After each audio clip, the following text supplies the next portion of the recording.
Hello everyone, welcome to another Rick's Picks. Today I'm going to be doing my review of Snake Eyes by Super 7 based off of the 80s cartoon. So what I'm going to do is I'm going to take a look at him in box, and then I'm going to take a look at him and his accessories, and then I'm going to give you my thoughts on him. And just a reminder that I'm also doing videos on Cobra Commander, Duke, and the Bat from the same line. So go ahead and check those videos out too. So without any further ado, let's get to the review. All right, so first off, Snake Eyes comes in this brown box here. I guess this is just for packaging purposes, you know, so the actual box doesn't get damaged, which isn't a bad idea that Super 7 does do these things. So it's a brown box. It says G.I.Joe, Snake Eyes. You got the Super 7 logo here, ages 14 and up. And the rest of it's just basically a box. You got the Joe logo, some legal there. You know, nothing really on the top or the bottom.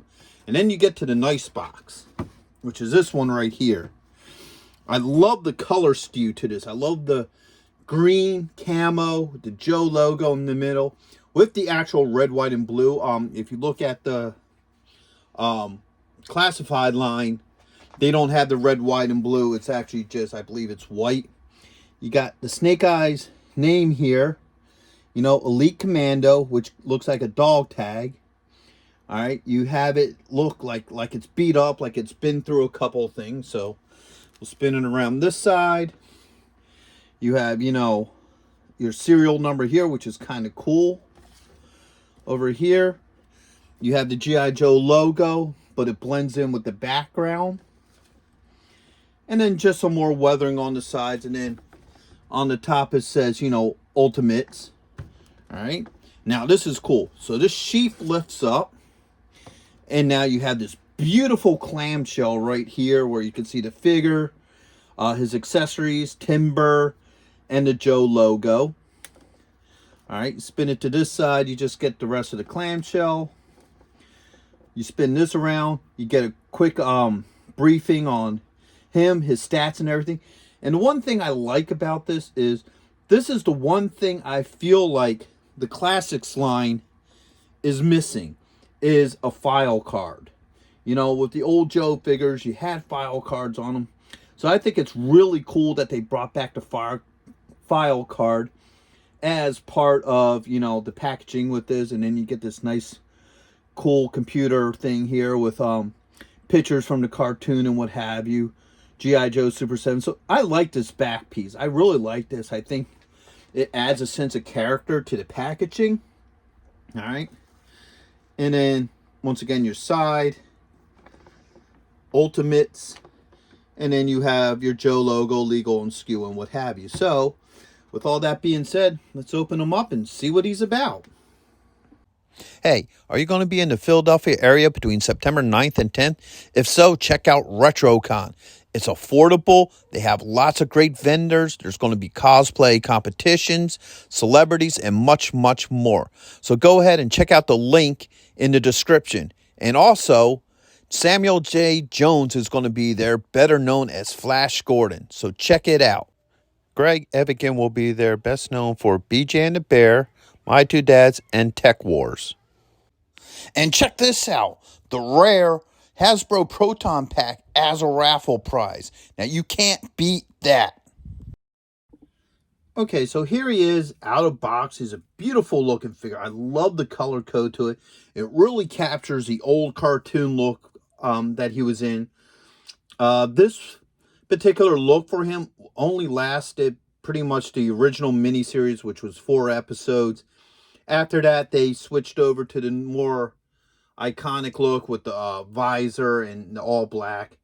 The reason why they did make him these colors for the cartoon is because of the factor that the original figure was just black. No deco, whatever, just black.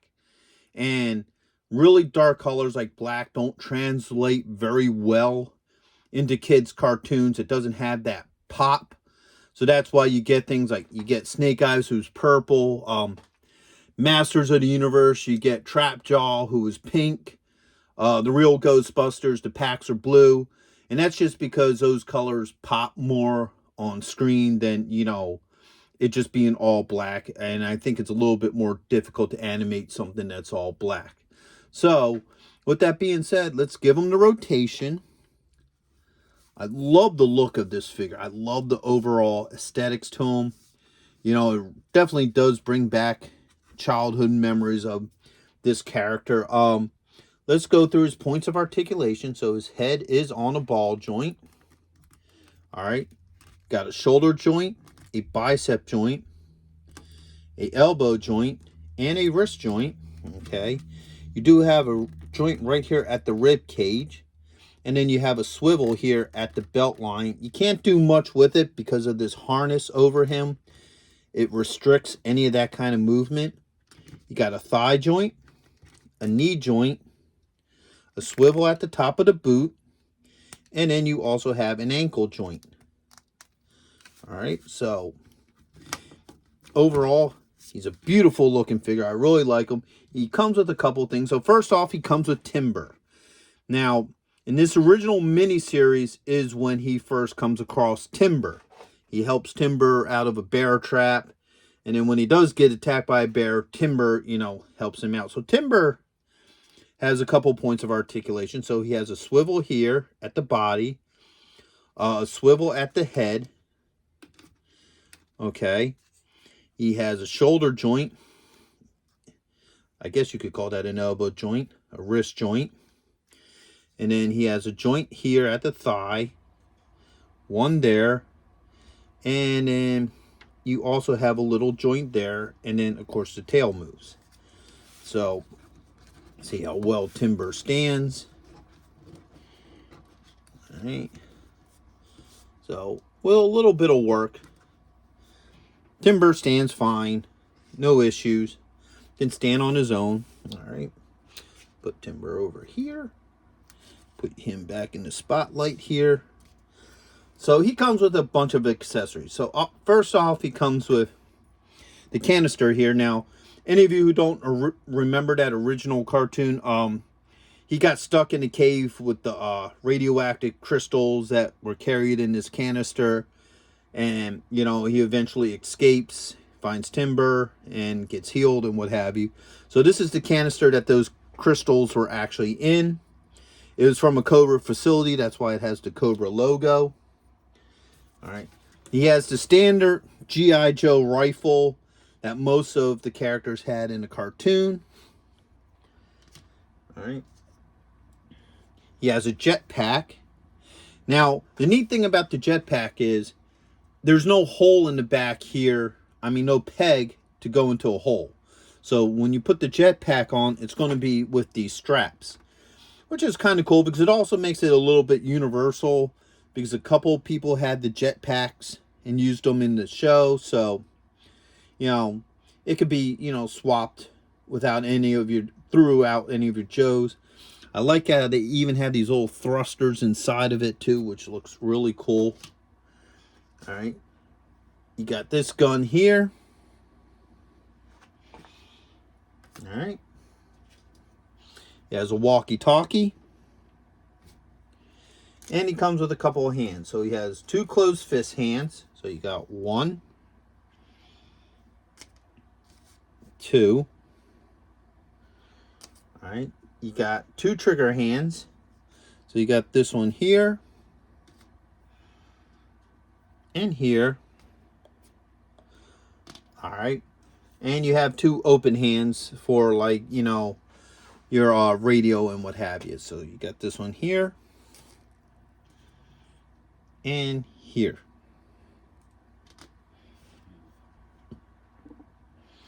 All right, so let's see how well some of these hands work with him. All right.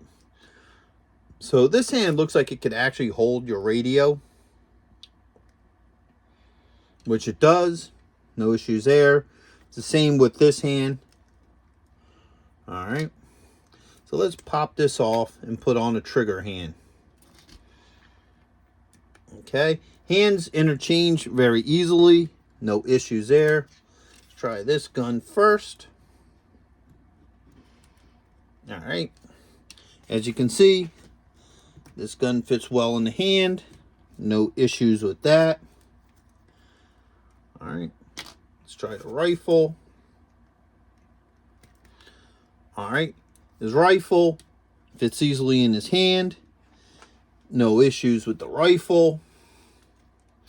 All right, let's try something here. Let's try this wider hand.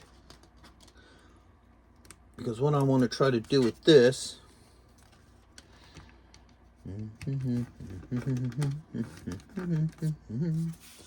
is if I turn it this way,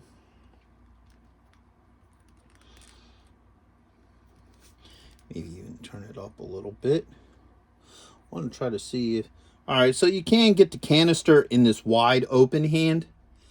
Fits really nice, so if you're going to, like, let's say, have them like this. Put the wrist up. So, yeah. It doesn't sit in there tight, but it will sit in there nice enough to where, like, if you're going to display him or something, you can have him holding the canister and what have you. You know, it sits in there pretty solid, like, you know, at least good enough. So, that works as well. Let's try the thruster pack next. See how well this goes on. All right, that's one arm. All right, let's try it this way.